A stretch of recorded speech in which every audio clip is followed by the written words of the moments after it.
The information in this recording is general in nature and should not be considered personal advice. Please consult a professional and qualified financial advisor to discuss how this information may apply to your personal circumstances. Thanks for listening.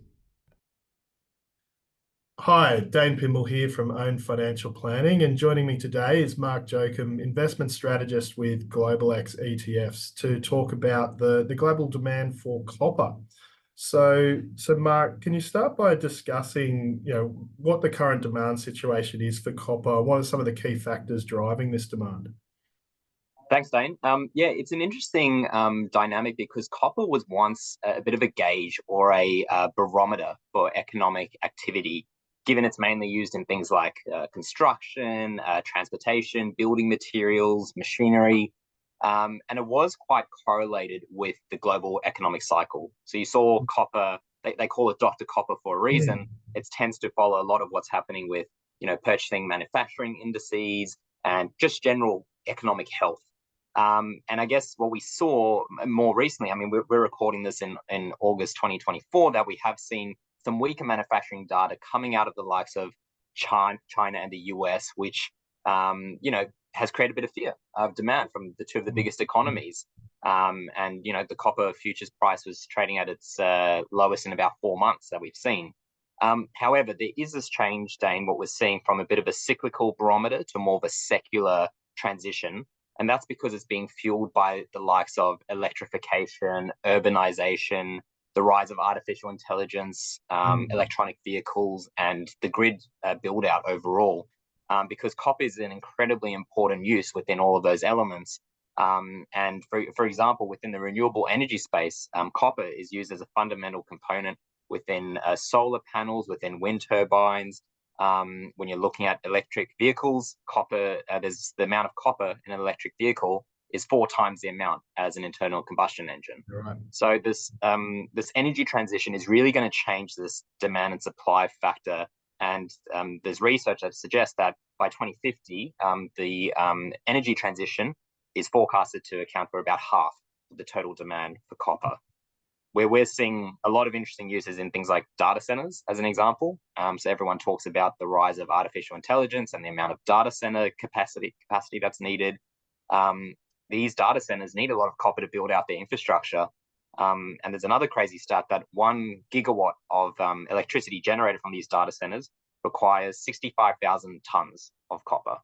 So Wow. Considering you're going to need a lot more data centers, and from an electricity standpoint, data centers only account for about 2% of the US energy supply. That's forecasted to quadruple over the next 5 to 10 years.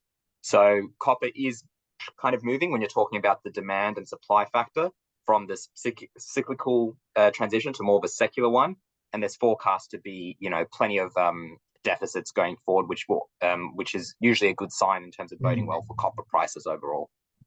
Fantastic. And so at Global X, you've got the wire ETF. So you're able to give a brief overview of not just the wire ETF, but sort of Global X themselves and how, I guess, the wire ETF is designed to capitalize on that global demand for copper. Definitely. So I'll take a second part first, which is around Global X. So Global X ETFs is a leading ETF issuer here in the Australian market. We specialize in areas such as thematic growth investing, of which copper kind of fits within that area, income strategies, commodities, and we do have a bunch of other strategies too. We've now got, as of today's recording, about 40 strategies altogether, close to about $8 billion in assets under management. So we're really trying to empower investors to have beyond ordinary ETFs and innovative solutions that they can have for their portfolios. We're known a lot for gold. That's definitely our flagship product, but we are expanding, launching new products all the time, really trying to cater to potential needs. And one of the needs and gaps we saw in the market, Dane, was around that there wasn't really a copper exposure that investors could get. So if you wanted to invest in copper, you'd normally have to access physical copper from a metals dealer. But traditionally, that involves a lot of work for investors. There's storage costs, there's insurance costs. And then there's the element of, we talked before about the price of copper futures. But if you want to get exposure to copper futures, one, it's not that easy. If you want to just trade it as a particular investment. But two, you have risk of futures pricing being different from the spot pricing. And if you get into a state of contango, which is pretty much an economic jargon term, which suggests that it could decay your investment returns over time. So we did some research and we found that copper miners traditionally have outperformed spot copper when it's bullish markets. And that's because these companies can use their operating leverage as a way to increase profitability within the company's earnings. So naturally, most Australians got copper exposure to some of the big miners.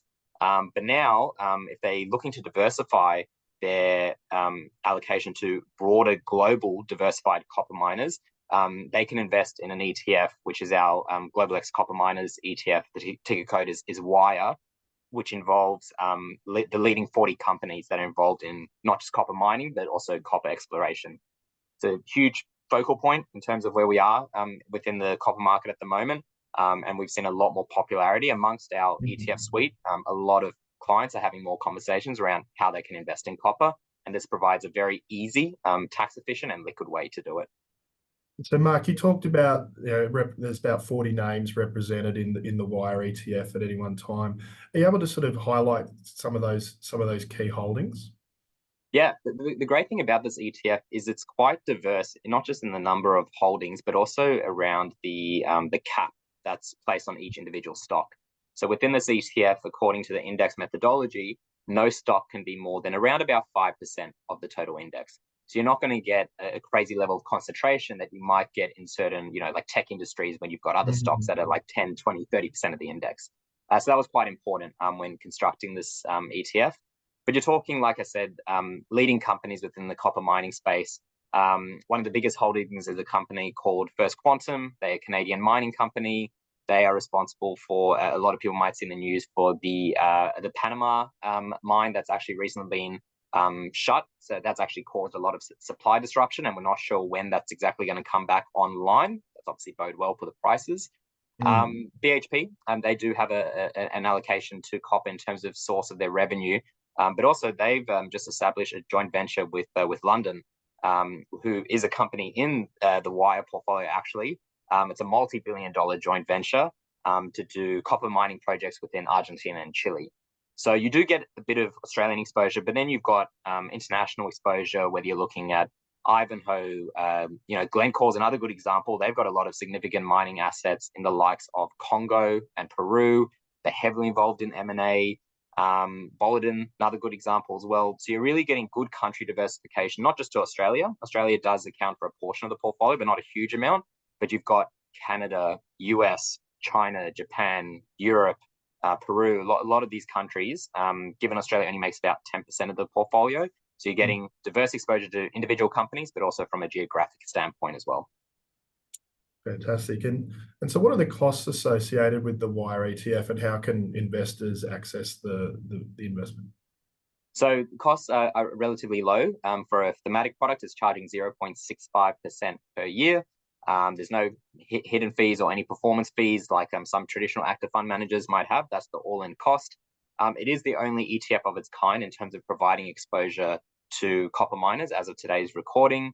And we launched this ETF back in November 2022. So it's been around a couple of years now almost.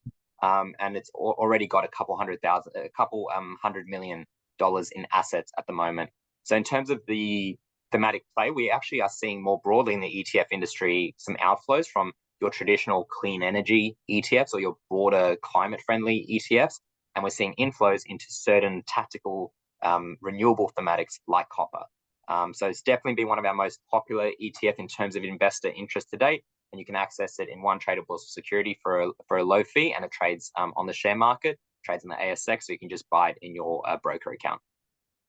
Brilliant. Well, thank you very much, Mark. And if you would like to learn more about how we utilize the WIRE ETF in our asset allocation strategies, you can contact us at ownfinancialplanning.com.au.